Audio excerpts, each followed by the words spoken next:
Muy buenas tardes, mis estimados hermanos y hermanas, amigos en el Señor. Deseo las mejores bendiciones para ustedes. Esta tarde les habla de nuevo el hermano Alexander Castellanos desde la Iglesia de Cristo, República de El Salvador, a través de mi programa Te Daré lo Mejor. Hoy voy a estarles presentando el tema El remedio al pecado. El remedio al pecado.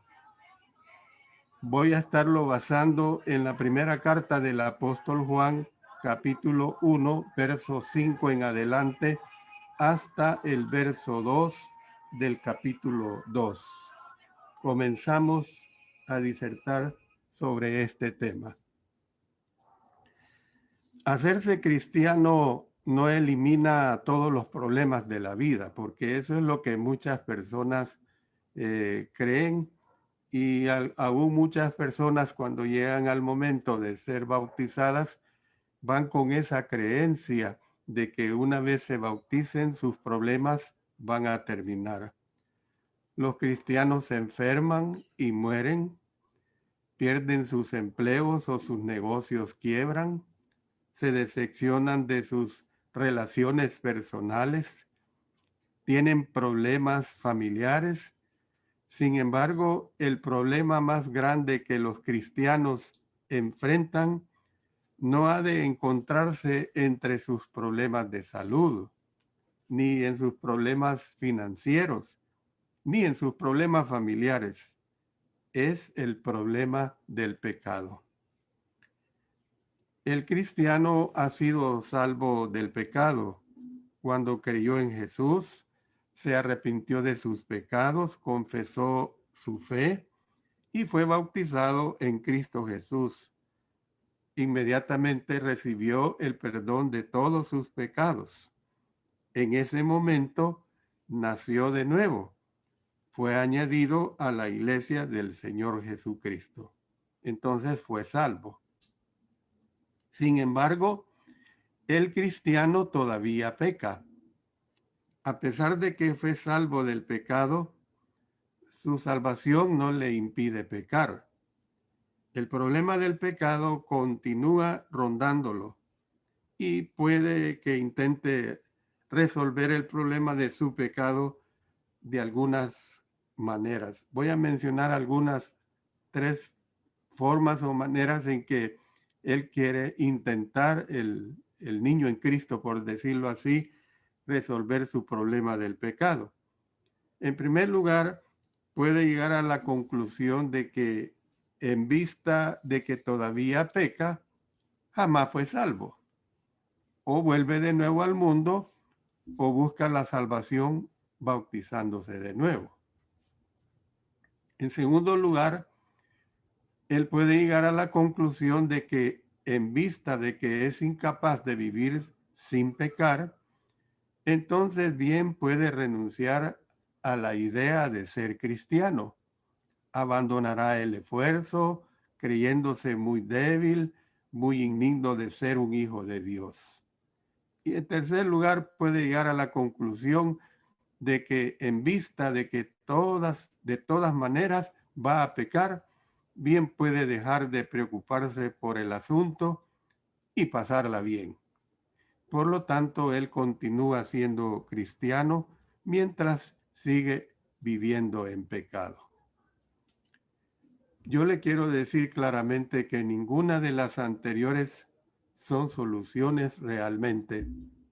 Sin embargo, la Biblia provee ayuda, específicamente en 1 Juan capítulo 2, versos 1 y 2.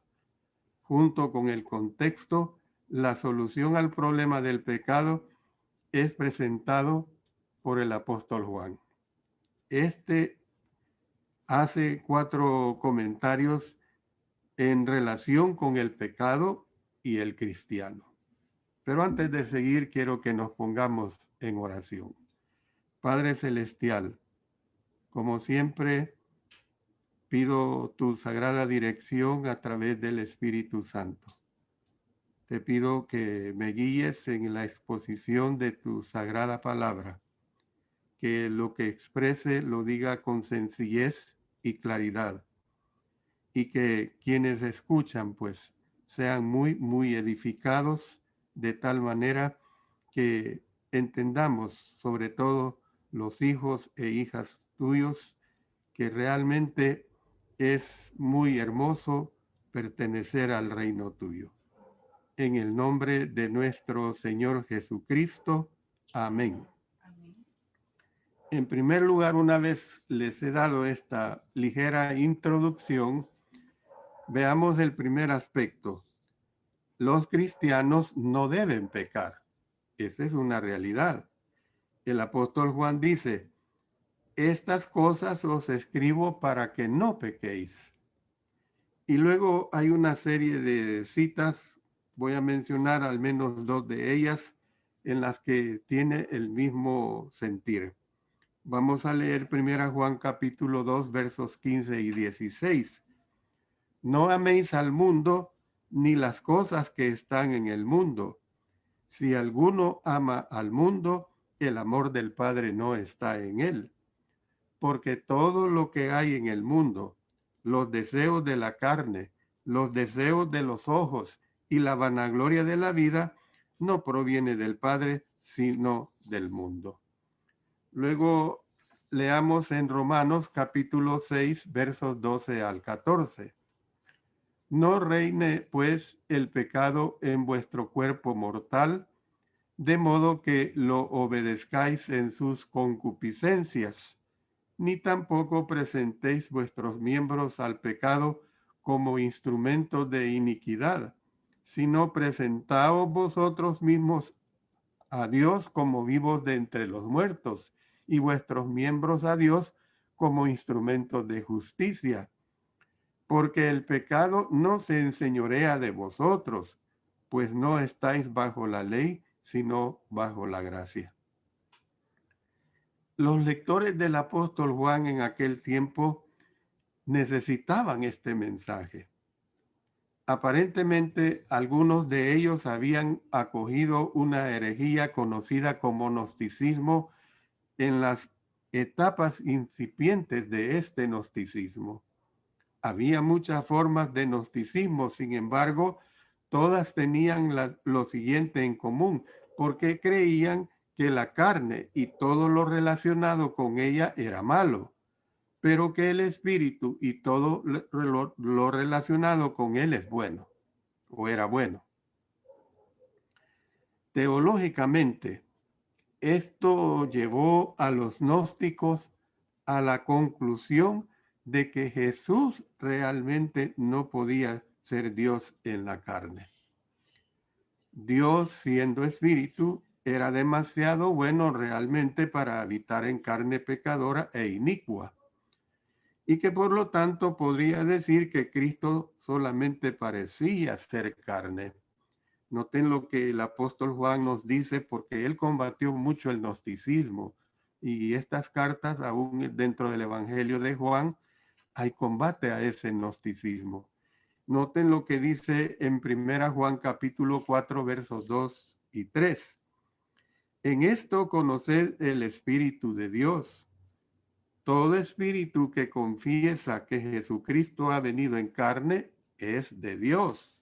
Noten todo lo contrario a lo que los gnósticos estaban pregonando. Y todo espíritu que no confiesa que Jesucristo ha venido en carne no es de Dios.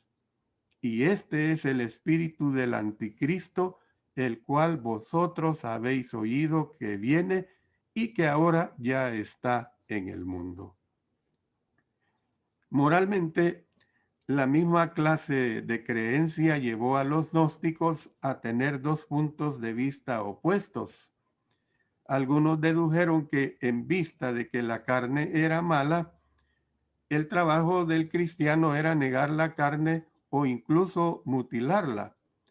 Y entonces, con esta manera de razonar, ellos podrían exponerse a climas helados, morirse de hambre o cortarse a sí mismo con piedras, con un cuchillo, lo que quisieran.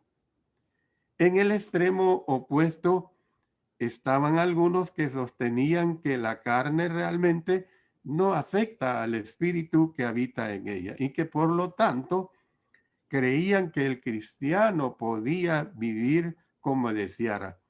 Es decir, podía ser un borracho, podía ser un glotón, podía ser un fornicario y cualquier otro placer de la carne. Y esto no le podía hacer ningún daño. Después de todo, lo que importaba era la condición del espíritu que podía ser bueno, íntimamente unido a Dios, sin importar lo que el cuerpo hiciera. Yo sé que usted que está escuchando y le está poniendo cuidado a este mensaje, usted está comprendiendo que eran situaciones, razonamientos totalmente absurdos, totalmente muy ridículos. Algunos de los lectores del apóstol Juan parecen haber compartido este último punto de vista porque el apóstol Juan dice en 1 Juan capítulo 1 versos 5 y 6, Dios es luz y no hay ningunas tinieblas en él. Si decimos que tenemos comunión con él y andamos en tinieblas, mentimos y no practicamos la verdad. Deben de haber dicho, estamos en comunión con Dios, nuestra inmoralidad realmente no importa, porque nuestros espíritus son puros.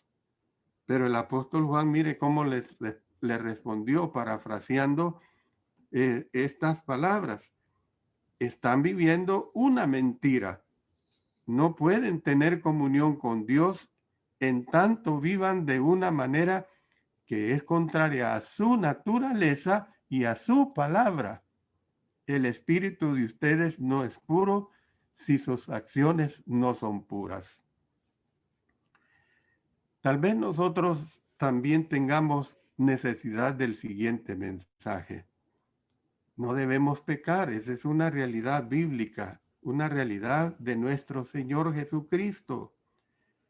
Algunos cristianos saben que pecan, pero no hacen caso al pecado y dicen, yo sé que digo malas palabras cuando me enojo, pero sencillamente así soy yo. Sí, pierdo los estribos muy a menudo y a veces golpeo al que me hace enojar, pero todos saben cómo soy yo. Es la justificación del ser humano ante el pecado. Cuando los cristianos dicen cosas como las anteriores, dicen que pecan y lo saben, pero no tienen intenciones de dejar de pecar. Entonces esos cristianos necesitan entender que Dios no desea que ellos pequen. Primera de Juan, que hemos leído en el capítulo 1, versos 5 y 6, también nos dice por qué nosotros como cristianos que somos no debemos pecar. El apóstol Juan dice que no es correcto que teniendo comunión con Dios, quien es luz, andemos en tinieblas o en pecado. Usted se da cuenta que cuando un bebé llega al local de la iglesia y succiona su dedo pulgar, aquí en El Salvador decimos se lo chupa, sostiene su frazada contra su nariz y lo dejamos llorar fuertemente durante el servicio, en cierto modo, pues no le ponemos cuidado porque después de todo es el comportamiento que manifiestan los bebés. Pero ¿qué pasa si un hombre de 50 años llega a la iglesia succionando su dedo pulgar, sosteniendo su frazada contra su nariz y lo dejan llorar fuertemente durante el servicio? Pensaríamos que eso es extraño, algo anda mal. Los hombres adultos sencillamente no actúan así. No debemos actuar así. De hacerlo es un comportamiento anormal. El comportamiento apropiado para un bebé no es el apropiado para un adulto. Entonces, el apóstol Juan estaba diciendo algo parecido a esta ilustración que les he puesto.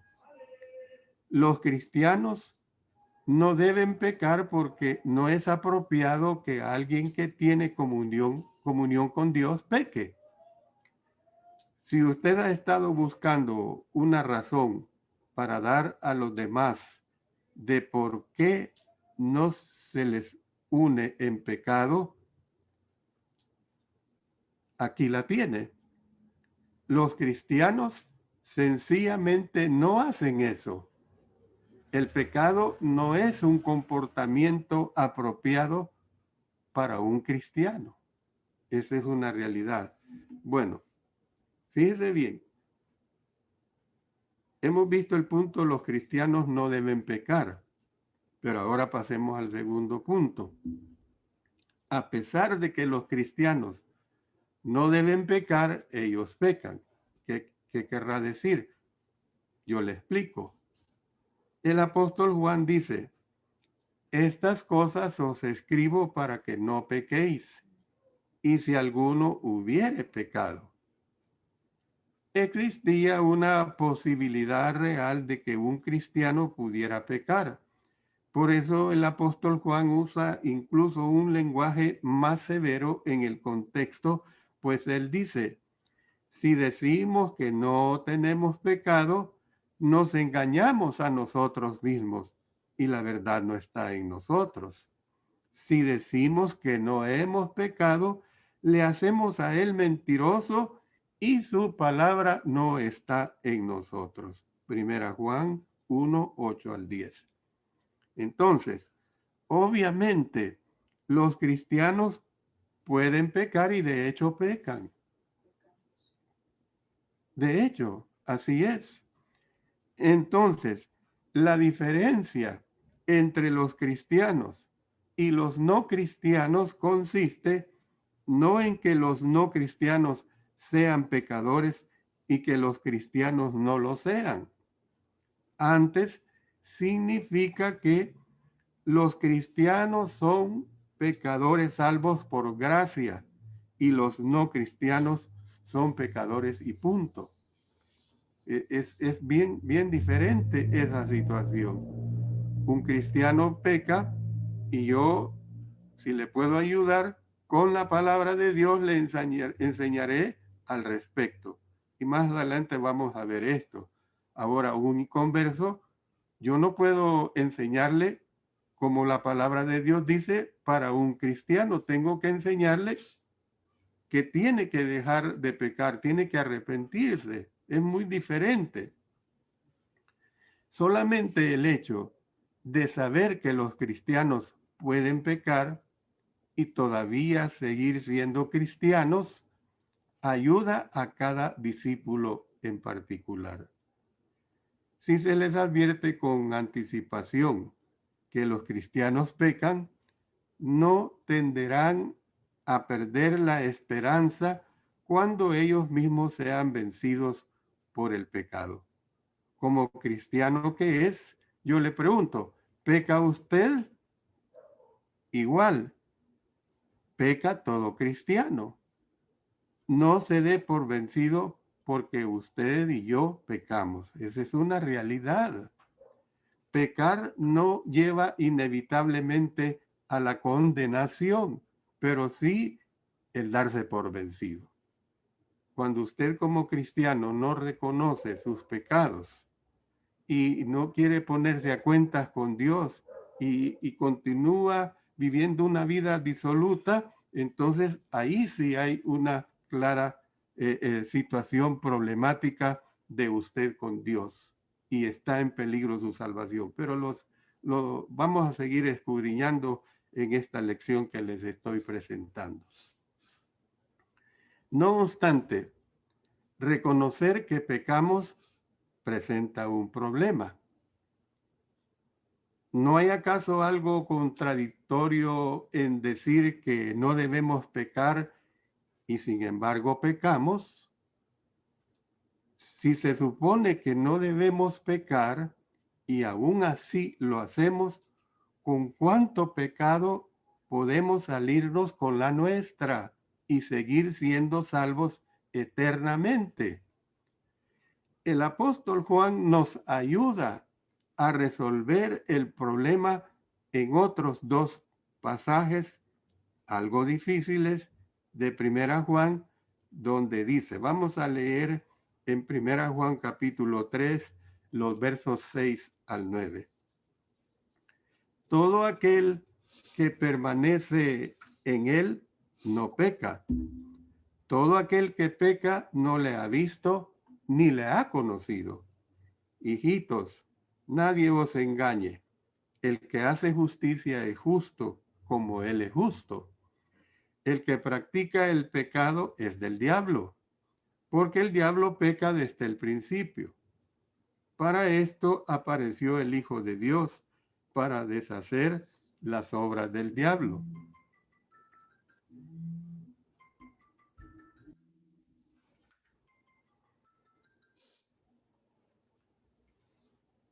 Para deshacer las obras del diablo. Luego pasemos a leer. Sabemos que todo aquel que ha nacido de Dios no practica el pecado. No practica el pecado. Primera Juan capítulo 5, verso 18. La interrogante es esta. ¿Está Juan dando a entender que es imposible que el cristiano peque? Obviamente no, porque entraría en contradicción con lo que dijo en Primera Juan capítulo 1, versos 8 y 10 y el capítulo 2, verso 1. Entonces, ¿qué es lo que está dando a entender? La respuesta a la pregunta anterior reside en el tiempo de los verbos del lenguaje original. En el idioma griego, estos verbos están en tiempo presente, lo que conlleva precisamente la idea de una acción continua. Podrían traducirse por continua. Literalmente lo siguiente, noten lo que dice el apóstol Juan. Todo aquel que continúa permaneciendo, o sea, acción continua en él, no continúa pecando. El que continúa practicando acción continua, el pecado es del diablo. Todo aquel que es nacido de Dios no continúa practicando acción continua el pecado. No puede continuar pecando porque es nacido de Dios. Todo aquel que ha nacido de Dios no continúa practicando el pecado. Fíjese bien el uso en la gramática española, esto son los gerundios, el ando y yendo. Entonces, ¿qué es lo que vemos? Así que el apóstol Juan está enseñando que los cristianos pecan. Esto está claro, pero no continúan pecando. Es decir, habitualmente no pecan. El pecado no es la característica principal, ni el principio, ni la tendencia más importante de sus vidas. Retrata al cristiano como alguien que se esfuerza por no pecar, pero que ocasionalmente cede al encanto del pecado. Anda usualmente y habitualmente en el camino de Dios. Sin embargo, a veces tropieza y cae. Esta es una realidad. La meta y propósito de su vida es la justicia, Sin embargo, aunque no tan frecuentemente, sucumbe al pecado. Lamentablemente, sucumbe al pecado. Usted, por ejemplo, en la práctica de un deporte, no siempre el futbolista, o sea, el fútbol que se conoce en nuestro continente americano y a nivel mundial, el futbolista, el jugador que agarra la pelota, no siempre tiene éxito, no siempre mete un gol, puede estar frente a la meta y tal pareciera que su acción, su jugada, ya va a ejecutar el gol y sus aficionados se quedan decepcionados, se quedan desanimados. Así es con el cristiano. No siempre le gana al pecado. Sin embargo, gana más de lo que pierde. A pesar de que pierde sus batallas contra la tentación de vez en cuando, por supuesto que no hace de ello una costumbre. No hace del pecado una costumbre. La tendencia o el rumbo de su vida es la justicia, no el pecado. Entonces, ¿qué es lo que podemos ver? Que el cristiano necesita darse cuenta de que no debe pecar y que, sin embargo, peca. Cuando peque no hay razón para perder la esperanza, pero sí hay razón para levantarse y para tratar de nuevo de vivir una vida completamente justa. En tercer lugar, hemos visto los cristianos no deben pecar. Segundo punto, a pesar de que los cristianos no deben pecar, ellos pecan. Ahora veamos, cuando los cristianos pecan, Dios provee un remedio. Cuando los cristianos pecan, Dios provee un remedio. Por eso el tema de este mensaje que les estoy dando es el remedio al pecado. A mí me gusta la palabra remedio. ¿Por qué?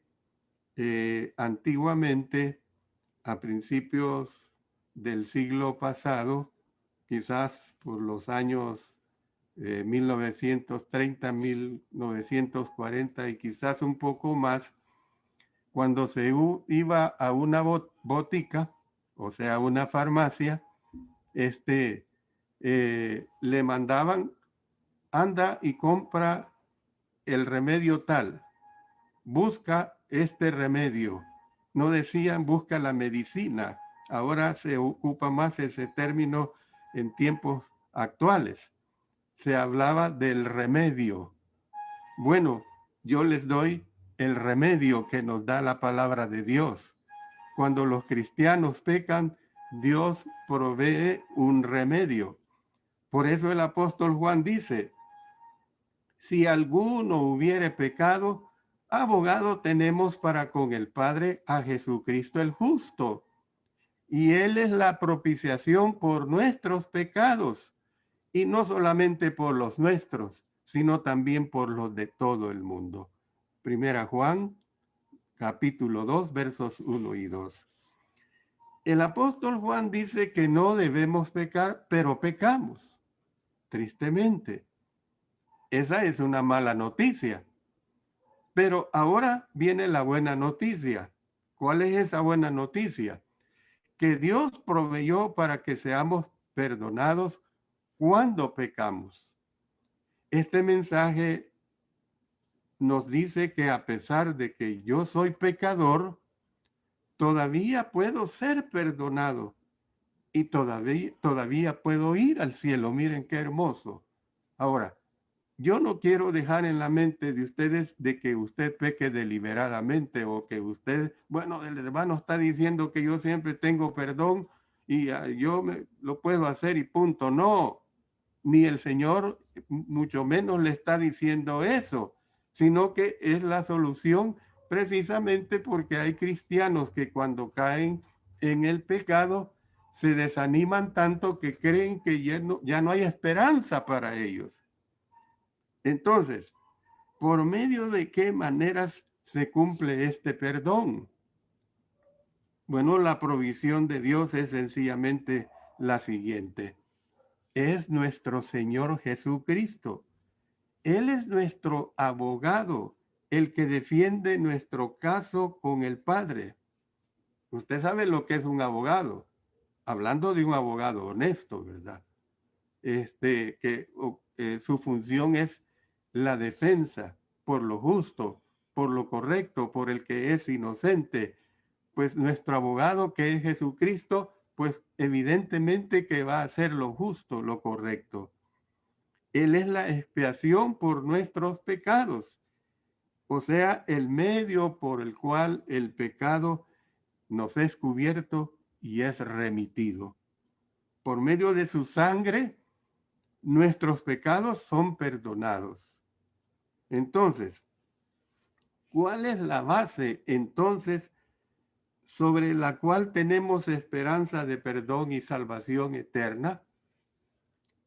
Sobre la base de nuestra bondad innata, la de nuestras buenas obras, la de vivir nuestra vida cristiana de forma perfecta, ninguna de las anteriores, sino sobre la base de la gracia de Dios y la sangre de nuestro Señor Jesucristo. Somos perdonados, no por lo que hemos hecho por Dios, sino por lo que el Señor ha hecho por nosotros. El cuarto y último punto que quiero que veamos en este mensaje del remedio al pecado es que los cristianos deben hacer algo para recibir el remedio de Dios para sus pecados. Siempre hay que hacer algo, no es algo automático. Bueno, ya está Jesucristo, la garantía es la gracia de nuestro Señor y la sangre de nuestro Señor Jesucristo y punto. No, el cristiano tiene que hacer su parte. Por eso, el apóstol Juan también hace el comentario de que el perdón que Dios provee al cristiano por medio de nuestro Señor Jesucristo es condicional. Usted sabe lo que es condicional. Usted le dice a su hijo, te voy a dar una hamburguesa si durante esta semana cumples con todas las tareas que te han dejado en la escuela o en el colegio. Entonces, es una condición, pues. Los cristianos, pues, deben hacer algo para recibir ese perdón. No debemos sorprendernos por lo anterior. Somos salvos inicialmente por gracia, pero solamente cuando aceptamos esa gracia por medio de cumplir las condiciones del perdón, es decir, cuando creemos, cuando confesamos, cuando nos arrepentimos, cuando nos bautizamos.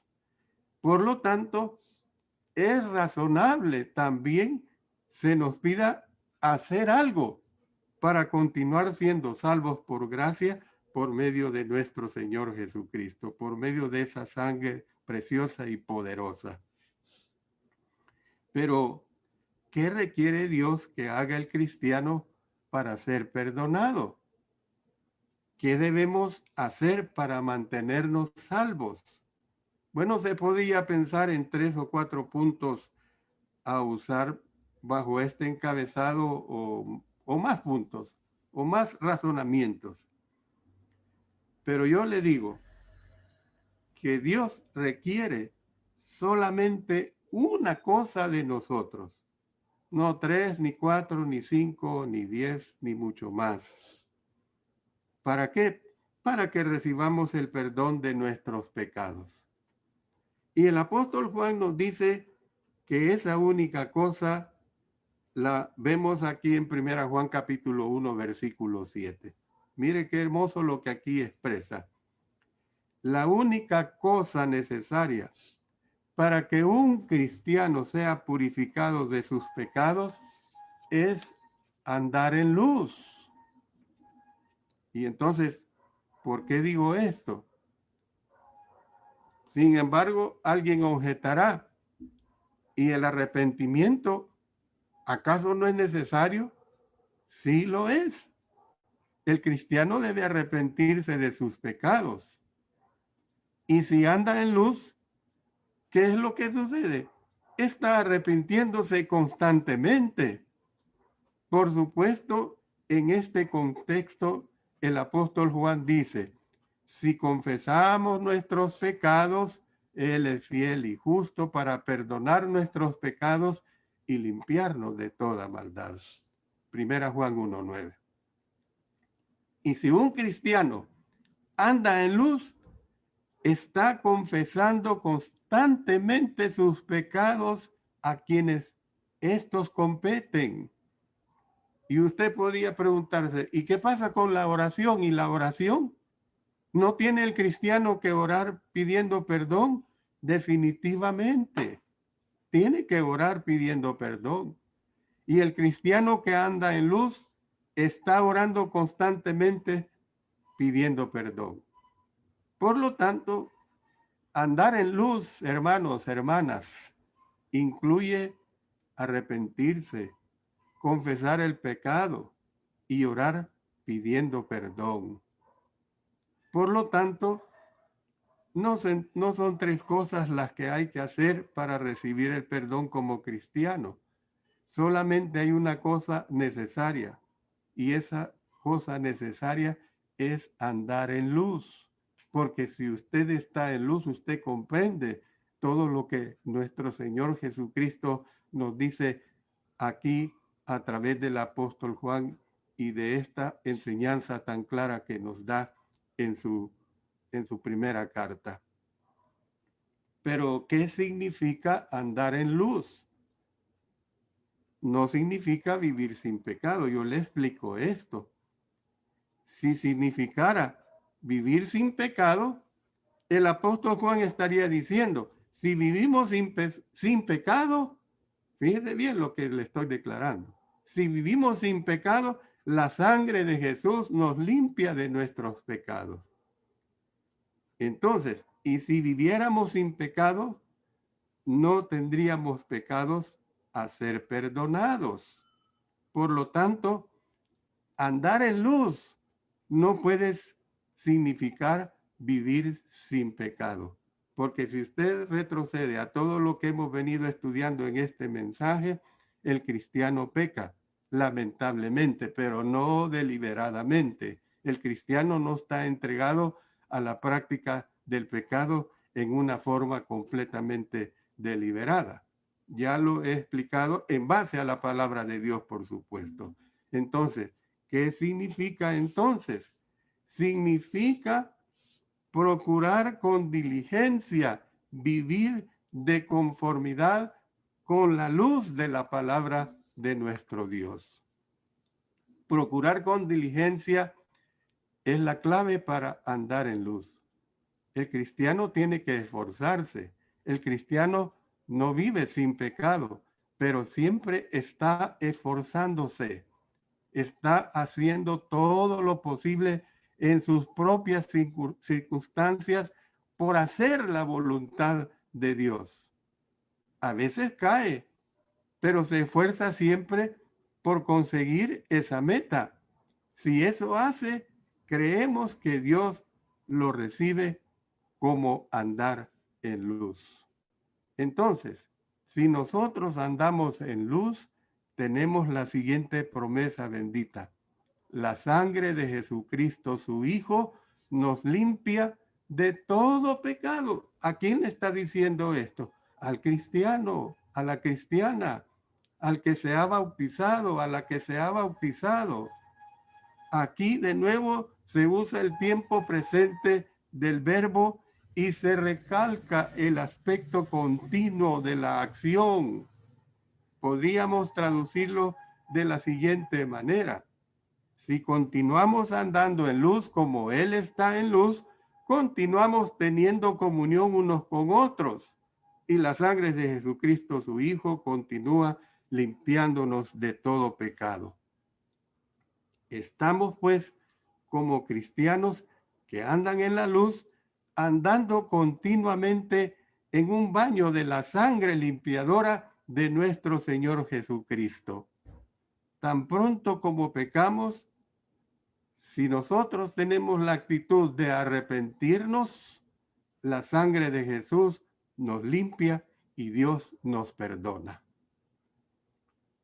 Constantemente hay un gozo sabiendo que porque estoy yo esforzándome constantemente por obedecer a nuestro Señor, Él me perdona continuamente mis pecados y puedo estar seguro de que iré al cielo.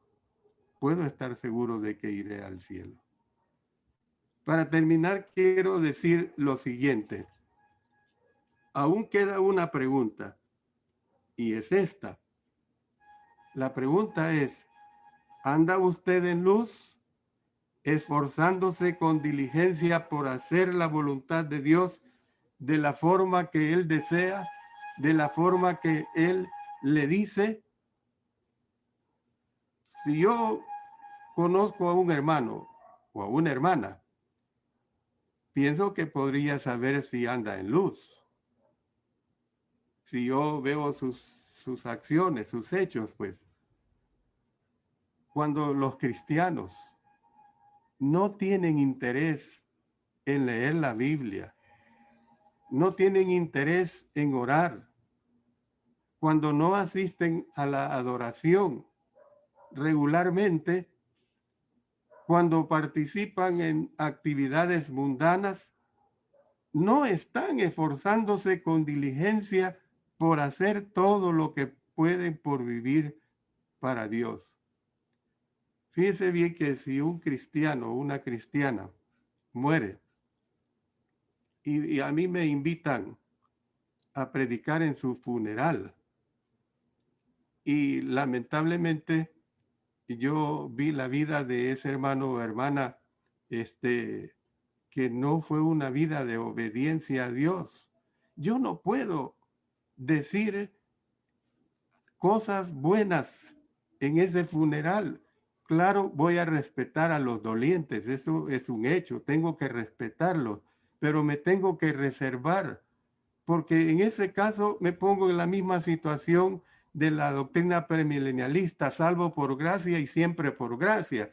Yo fui bautizado el 15 de noviembre de 1967, 53 años cumplí, pero hace 15 años me desenfrené, suponiendo, me desenfrené en una vida terrible del pecado y en esa condición morí. ¿Cómo se puede pensar de ganar la gloria de nuestro Señor así en esas condiciones? Tenemos que entender eso, hermanos.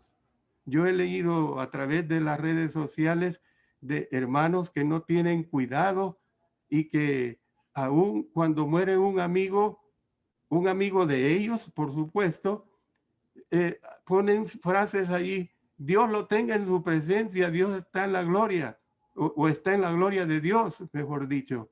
Yo no puedo decir eso de un amigo, alguien que no ha hecho la voluntad de nuestro Señor. Por otro lado, aún si no supiera con seguridad si usted anda o no en luz, usted bien lo sabe, ¿o no? Usted lo sabe. Yo lo sé. Usted sabe si está esforzándose con diligencia o no por andar en luz de conformidad con la palabra de Dios. Puede engañar a los demás, pero probablemente no se está engañando a sí mismo. Usted lo sabe. Alguien más lo sabe, y eso es lo más importante. Dios sabe si verdaderamente anda o no en luz.